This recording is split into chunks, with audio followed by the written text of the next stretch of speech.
2 months ago, Nadir Abu Wasim made what he describes as the hardest decision of his life. He sold his car in Damascus, packed some clothes, and flew to Cairo. He took his wife and daughter, but he couldn't afford to take the rest of the family. I lost my factory. Everything we had in Syria we lost. I came because I'm afraid of the regime and of what is happening. I'm afraid for my family.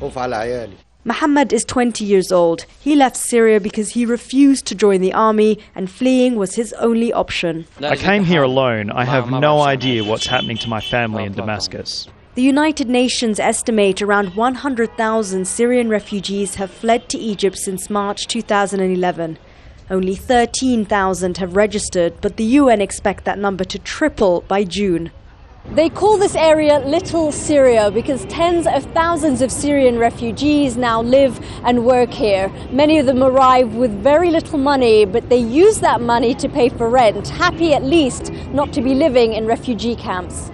The Egyptian government has offered Syrian refugees healthcare and education at the same rate as Egyptians. They're also allowing visa extensions. But as the numbers increase, their presence is straining Egypt's fragile economy. As the crisis in Syria continues, people run out of money, and we see more and more families that are just not able to cope. We've had some reports of families who have had to leave their accommodation and who are living on the streets. Refugees like Nadir and Muhammad say they want to go back home as soon as possible. As the violence in Syria continues, they can only wait and pray the families they left behind are safe.